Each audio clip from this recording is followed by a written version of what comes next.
Աշակերտները մտնում են դասասենյակ, հեռախոսները հանձնում ուսուցչին եւ օգտվում միայն գրքերի մեջ առկա QR կոդերը ակտիվացնելու համար։ Երևանի թվով 143 հանրակրթական դպրոցներում այս կարգավորումը գործում է պաշտոնապես։ Հեռախոսների օգտագործումը սահմանափակելու գործընթացը Երևանի քաղաքապետարանը սկսել է այս տարվա սեպտեմբերից։ Սեպտեմբերի 1-ից մենք ներառել ենք եւ սեպտեմբերի 1-ից այդ մշակույթը ձևավորվել է 8-15 երեխաները սովորողները հանձնում են հեռախոսները դասղեկներին եւ դասերի ավարտին վերցնում տուն գնում։ Այս համակարգը դպրոցների կանոնագրքերում վաղուց է ամրագրված, բայց միայն քաղաքապետարանի հրամանից հետո է սկսել լայնորեն կիրառվել։ Նպատակն աշակերտների շրջանում առաջադիմության եւ ուշադրության բարձրացումն է։ 9-րդ դասարանցի Մերին ասում է, դասարանում դրական փոփոխությունը նկատելի է։ Այս օրենքի շնորհիվ սովորողներով ավելի կենտրոնացած ենք լինում դասերին։ Երեխեքը սկզբի շրջանում իհարկե այդքան կողմ չէին դրան, բայց հետո բոլորով հասկացանք, որ այդ շատ լավ օրենք է ու հաստատ դրանից առաջ ավելի կենտրոնացված չէինք, ինչքան հավաքելուց հետո։ Դպրոցի հոգեբանն ու տնօրենը միաժամանակ պնդում են, ծրագիրն օգնել է նաև երեխաների շրջանում հաղորդակցման հմտությունները բարձրացնելու հարցում։ Եթե նախկինում անգամ դպրոցի ներսում աշակերտները միմյանց հետ համացանցով էին շփվում, հիմա մոտենում են ֆիզիկապես հաղորդակցվում։ Հեռախոսի սահմանափակումը նպաստում է նրան, որ երեխաները ավելի սոցիալական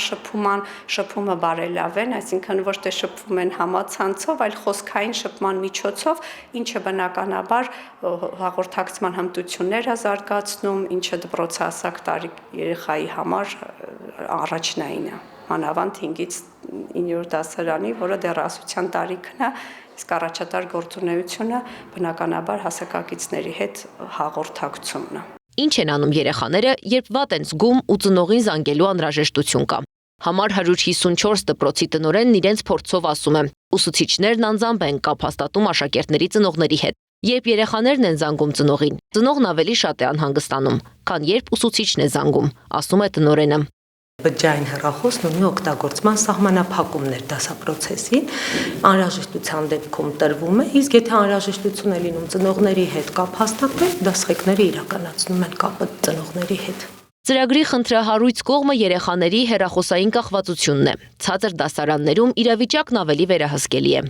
Նրանց մոտ անցումային փուլը բարդ չի եղել, ասում է 154 դպրոցի հոգեբանը։ Ավելի բարդ աշխատանք է տարվել բարձր դասարանի աշակերտների հետ, քանի որ ունեն էկրանային կախվածություն։ Հեռախոսային կախվածությունով ունենք երեխաներ, ովքեր կախվածություն ունեն հեռախոսից, էկրանային կախվածություններ, այսինքն միանշանակ, երբ որ հեռախոս չեն բերում դպրոց, այսինքն այդ ժամանակը կրճատվում է հեռախոսից, համացանցից կախվածությունից, միանշանակ հոգեբանական առողջության տեսանկյունից եւ պաշտպանության տեսանկյունից շատ դրական է ազդեցությունը։ Քաղաքապետարանի հանրակրթության վարչության պետն ասում է, հեռախոսների օգտագործումը սահմանափակելով իրենք հստակ նպատակ ունեն՝ աշակերտներին հասցնել այն մակարդակի, որ նրանք կամավոր կարողանան սահմանափակել հեռախոսի օգտագործումը։ Այսինքն եթե մենք հասնենք այն բանին, որ ունենան երեխաները ֆիզիկապես հեռախոս իրենց մոտ, բայց գանեն գիտակցությանը, որ ուղղակի դրանով չպետք է դասի ժամանակ խաղալ կամ ուշադրություն շեղել, բնականաբար սա կլինի իդեալական արդյունք։